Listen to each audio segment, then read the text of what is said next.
Life has a way of revealing people's true colors when money enters the picture. I'm Emma, and this is the story of how my stepsister Sarah's greed destroyed our family, or so she thought. Growing up, I always tried to welcome Sarah and her mother Linda into our lives after my father remarried. When they first moved in, I was 12 and Sarah was 14. I still miss my own mother terribly. She had passed away from cancer 2 years earlier. But I wanted to make things work. My father seemed happy with Linda, and I wanted that happiness to last. Sarah, however, never reciprocated my efforts at sisterhood. While she maintained a perfect facade in front of our parents, she made it clear in private that she saw me as competition. "This is my house now," she'd whisper when no one else was around. "And your dad, he's going to love me more than you." I tried telling my father about Sarah's behavior, but Linda always defended her daughter. "Girls will be girls," she'd say with a dismissive wave. "Sarah's just adjusting. Give her time." My father, not wanting to rock the boat in his new marriage, would simply encourage me to try harder with my stepsister. As years passed, I focused on my studies and building my own life. I graduated from business school and started working at a financial consulting firm, making my father proud. Sarah, meanwhile, bounced between jobs and relationships, always finding ways to extract money from our parents for her latest venture or crisis. My father's health began declining 3 years ago. What started as occasional fatigue progressed into something more serious. The doctors diagnosed him with a rare form of leukemia, and suddenly, our world turned upside down. I immediately shifted to working remotely so I could help care for him. During those long days at the hospital, I noticed Sarah's sudden increased interest in our father's affairs. She started spending more time in his hospital room, always shooing me away with claims of private conversations. Linda supported this, saying Sarah was finally bonding with her stepfather. What I didn't know then was that Sarah was carefully orchestrating my downfall. One evening, after a particularly long day at the hospital, I returned home to find my laptop missing from my room. I searched everywhere, but it had vanished. When I mentioned this to Sarah, she just shrugged, saying she hadn't seen it. 2 days later, my father called me into his hospital room. His face was ashen, and Linda stood by his bed, arms crossed and glaring at me. Sarah sat beside him, holding his hand, tears streaming down her face. "Emma," my father said, his voice weak but filled with disappointment, "Sarah showed me the evidence." "How could you?" "Evidence? What evidence?" I asked, genuinely confused. Sarah pulled out my missing laptop, opened it, and turned it toward me. On the screen were bank statements showing large transfers from my father's accounts to an offshore account in my name. My heart stopped. These were clearly fabricated, but they looked convincingly real. "I found this when I borrowed her laptop to check my email," Sarah said, her voice trembling with fake emotion. "I couldn't believe my sister would do this to you, Dad. I had to tell you." "That's not possible," I protested, my voice rising with panic. "Those statements are fake. Sarah stole my laptop. She must have fabricated this." Linda stepped forward, her face twisted with anger. "How dare you accuse my daughter when she's exposed your theft? We raised you better than this." "Dad, please," I begged, turning to my father. "You know me. I would never steal from you." "Sarah's lying." But my father's face had hardened. Years of Sarah's subtle manipulation had done their work, and now, in his weakened state, he was all too ready to believe the worst of me. "I already called my lawyer," he said quietly. "I'm changing my will. I can't trust you with my estate, Emma. Not after this." The room spun around me. Everything I'd worked for, every sacrifice I'd made, was crumbling because of Sarah's elaborate lie. I tried to explain, to defend myself, but Linda and Sarah had created such a convincing narrative that my protests only seemed to confirm my guilt in their eyes. "Get out," Linda snapped, pointing to the door. "You're no longer welcome here, you ungrateful thief." I looked at my father one last time, hoping to see some doubt, some willingness to hear my side. But he turned his face away, and in that moment, I knew I'd lost everything. As I walked out of the hospital room, Sarah followed me into the hallway. Once we were alone, our tears vanished, replaced by a triumphant smirk. "You should see your face," she whispered. "Did you really think Dad would choose you over me? I've been planning this for months. Every detail, every document. Perfect, wasn't it? And now, everything that should have been yours will be mine." I stood there, my whole body shaking with anger and disbelief. "Why?" I managed to ask. I never did anything to hurt you. Sarah's eyes hardened. Because you existed. Because for years I had to watch you play the perfect daughter while I was always second best. Well, not anymore. I win, little sister. I win. I left the hospital that day with nothing but my purse and my car keys. Linda had already texted me, warning that if I returned to the house, she'd call the police. I checked into a hotel, my mind racing as I tried to process how quickly my life had fallen apart. That night, my father's lawyer called. In a cold, professional voice, he informed me that my father had signed a new will, leaving his entire estate, including the family home, his business shares, and all his investments, totaling roughly $4.8 million, to Sarah. I was completely disinherited. I spent hours staring at the hotel ceiling, replaying every moment, every interaction with Sarah over the years. All her little comments, her subtle manipulations had been leading to this. She'd played the long game, and I'd never seen it coming. But as I lay there, something my father had once told me came floating back. In business and in life, Emma, he'd said, always keep proof of your integrity. Sometimes the truth takes time to surface, but it always does. A small smile crossed my face as I remembered something else. Something Sarah didn't know about. My father's old safety deposit box at the bank. He'd given me access to it years ago, and inside was evidence that would turn Sarah's perfect plan on its head. But I had to be patient. Let Sarah think she'd won. Let her believe her victory was complete. Because sometimes the sweetest revenge is the one you don't see coming until it's too late. Tomorrow, I would start gathering my resources and planning my next move. Sarah thought she'd taken everything from me, but she'd forgotten one crucial detail. I was my father's daughter, and he taught me well. This wasn't over. Not by a long shot. 3 months passed after my father's death. I spent that time living in a small apartment, carefully avoiding any contact with Sarah or Linda, while they basked in their apparent victory. Through mutual friends, I heard about their extravagant spending. Sarah had already started renovating the family home, replacing everything that held any memory of me or my mother. But today was the day everything would change. I sat in the bank manager's office, watching through the glass partition as Sarah and Linda strutted in, dressed in expensive new clothes bought with my father's money. They were here to access his safety deposit box, the one they'd only recently discovered existed after finding the key in his study. What they didn't know was that I'd already been here an hour earlier, speaking with Mr. Thompson, the bank manager who'd known my father for 20 years. Mrs. Walker, Miss Thompson, Mr. Thompson greeted them formally. Please follow me to the vault. I stayed out of sight as they disappeared down the hallway. The security camera feed on Mr. Thompson's desk showed them entering the vault area. I watched as he helped them locate the correct box and left them in the private viewing room. Standard procedure for safety deposit box access. Sarah's hands were practically shaking with excitement as she inserted the key. I could almost hear her thoughts. More hidden assets. Extra money? But when she opened the box, her triumphant smile froze. Inside was a single USB drive and a letter in my father's handwriting. The envelope read, "To be opened only in the presence of Emma Collins." Linda snatched the letter, her face reddening. What is this? Where's the rest? Sarah was already reaching to tear open the envelope when Mr. Thompson's voice cut through their confusion. I must ask you to stop immediately.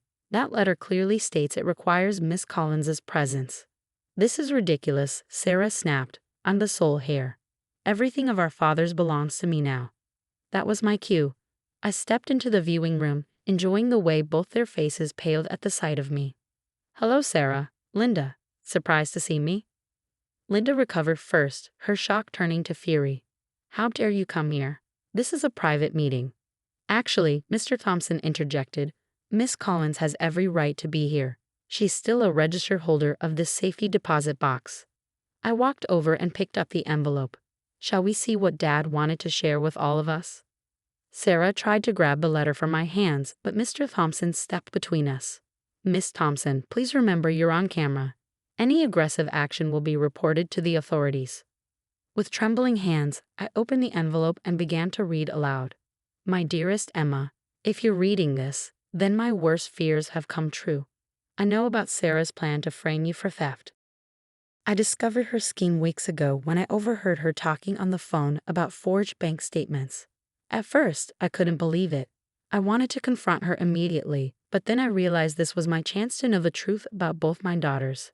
I decided to play along to see how far Sarah would go. The USB drive in this box contains security camera footage from my home office showing Sarah breaking in late at night, accessing my computer, and creating the fraudulent documents. It also has recordings of her phone conversations with a hacker she hired to create the fake bank statements. Emma, my brave girl, I'm so sorry for doubting you, even briefly. By the time you read this, I'll have already signed a new will, the real one, hidden with my lawyer, Mr. Davidson. The will Sarah thinks she benefits from is a fake, part of my own plan to expose her true nature. My entire estate, all $4.8 million, belongs to you, as it always should have. The will Sarah has is worthless. Love, Dad. The color drained from Sarah's face as I read. Linda gripped the table for support, her knuckles white. I looked up from the letter, meeting Sarah's terrified eyes. You really should have been more careful about where you made your phone calls, Sarah. Did you really think Dad's office wasn't monitored? You're lying, Linda sputtered. This is a trick. I pulled out my phone and played a video of security footage showing Sarah in our father's office late at night, hunched over his computer. Her voice came through clearly. Yes, I need the bank statements to look perfect. Emma has to lose everything. Sarah lunged for my phone, but Mr. Thompson was faster, stepping between us again. I've already sent copies of everything to the police, I said calmly. They're very interested in wire fraud and inheritance fraud cases, you know. You can't prove anything, Sarah hissed, but her voice shook with uncertainty.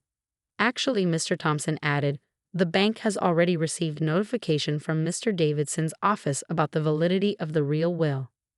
We've frozen all accounts pending investigation. Linda grabbed Sarah's arm. We need to leave. Now. Oh, you'll be leaving all right, I said, but not for long. The police want to speak with both of you. They're waiting in the bank lobby. As if on cue, 2 police officers appeared at the viewing room door. The next few minutes were a blur of activity, Sarah and Linda being read their rights, their protests echoing through the bank's marble halls. I stayed behind in the viewing room, holding my father's letter. A tear rolled down my cheek as I read his words again. He had known. He had protected me, even at the end. Mr. Thompson touched my shoulder gently. Your father was a wise man, Miss Collins. He knew exactly how to expose the truth. I nodded, wiping my eyes. Yes, he did. And now it's time to set everything right. The weeks following Sarah and Linda's arrest were a whirlwind of legal proceedings and revelations. As the investigation deepened, more of Sarah's deceptions came to light. She hadn't just forged bank statements, she'd been systematically stealing from our father's accounts for months, using the money to set up her own secret nest egg. I sat in the courtroom, watching as Sarah's carefully crafted world crumbled around her. The evidence was overwhelming. The security footage, recorded phone calls, bank records showing her theft, and even testimony from the hacker she'd hired, who'd struck a plea deal to testify against her. Linda didn't fare much better. The investigation revealed she'd been fully aware of Sarah's plan, even helping to coordinate some of the theft. Her perfectly maintained facade of the caring stepmother shattered as prosecutors exposed her role in the scheme. During the trial, Sarah finally broke down on the stand. It wasn't fair, she screamed, mascara running down her face. She always had everything. Dad's love, his trust, his pride. Everything I wanted. I deserved that money. The judge was unmoved. Miss Thompson, your actions show a calculated effort to destroy your stepsister's life for personal gain. This court sentences you to 8 years in prison for fraud, theft, and conspiracy. Linda received 5 years for her role as an accomplice. As they were led away in handcuffs, Sarah turned to me one last time. I hate you, she spat. I've always hated you. I simply watched them go, feeling not triumph but a deep sadness for the family we could have been. With the criminal case concluded, I moved back into my childhood home. The first few days were difficult. Memories of my father were everywhere, along with signs of Sarah and Linda's brief occupation. They'd started redecorating, trying to erase every trace of the past, but hadn't gotten far before their arrest. One evening, as I sorted through papers in my father's study, I found an old photo album. Inside were pictures from my childhood, my mother, my father, and me in happier times. There was also a sealed envelope tucked between the pages, addressed to me in my father's handwriting. With trembling hands, I opened it. My dearest Emma, if you're reading this, then everything has played out as I feared it might. I want you to know that my apparent betrayal in the hospital was the hardest thing I've ever done. Pretending to believe Sarah's lies, watching you walk away thinking I'd abandoned you, it tore me apart. But I knew I had to let her think she'd won. It was the only way to expose the full extent of her deception. The hardest part was knowing I wouldn't live to see justice done. I need you to know that you were always my greatest joy. You have your mother's strength and kindness, and I couldn't be prouder of the woman you've become. The way you handled this crisis, with dignity and patience, waiting for the truth to emerge rather than seeking immediate revenge, proves you're exactly the person I raised you to be. The money, the house, the business, yes, they're all yours now. But they're not what matters most. What matters is that you stood strong in the face of betrayal, held onto your integrity, and let the truth speak for itself. I know the road ahead won't be easy. Betrayal leaves deep scars, and healing takes time. But remember this, true family isn't always about blood. It's about love, trust, and choosing to stand by each other through good times and bad. I hope you'll find it in your heart to build a new family, one based on love and trust rather than obligation. You deserve that happiness, Emma. Don't let Sarah's actions poison your capacity to trust and love others. Take care of yourself, my brave girl. Know that your mother and I are watching over you, proud of the woman you've become. All I love, Dad. Tears flowed freely as I read his words. Even at the end, facing death and betrayal, my father had thought of my future happiness. He'd known that money wasn't what I really needed. I needed to know that he believed in me, trusted me, loved me. In the months that followed, I worked to rebuild my life. The family business thrived under my leadership, and I established a scholarship foundation in my father's name, helping students who'd lost parents to cancer. It felt right to create something positive from all the pain we'd endured. I also sought therapy to process the trauma of Sarah's betrayal. Slowly, I learned to trust again, to open my heart to new friendships and relationships. My father was right, family isn't just about blood. I built a new family of chosen people who supported and loved me for who I was. Sarah and Linda made several attempts to contact me from prison, sending letters filled with apologies and pleas for forgiveness. I didn't respond. Some betrayals run too deep for simple forgiveness, and some relationships are better left in the past. Instead, I focused on honoring my father's legacy through my actions. The money he left me became a tool for positive change rather than a source of conflict. In the end, that felt like the greatest victory, turning what Sarah had wanted to steal into something that helped others. Today, 5 years later, I still live in our family home, surrounded by memories of the parents who loved me and the lessons they taught me. The pain of betrayal has faded, replaced by gratitude for the wisdom my father showed in his final days. Sarah and Linda's greed cost them everything, their freedom, their reputation, their future. But their betrayal taught me something valuable. True wealth isn't measured in dollars, but in the integrity with which we live our lives. As I sit in my father's old study, watching the sunset through his favorite window, I feel at peace. His last gift to me wasn't the money or the house. It was the lesson that patience, integrity, and truth will always prevail over deception and greed. Sometimes I think about Sarah, wondering if prison has changed her, but then I remember my father's words about choosing my own family, and I know I've chosen the right path. My life is full of love, purpose, and genuine relationships, things that Sarah, with all her schemes and manipulation, never understood were worth more than any inheritance.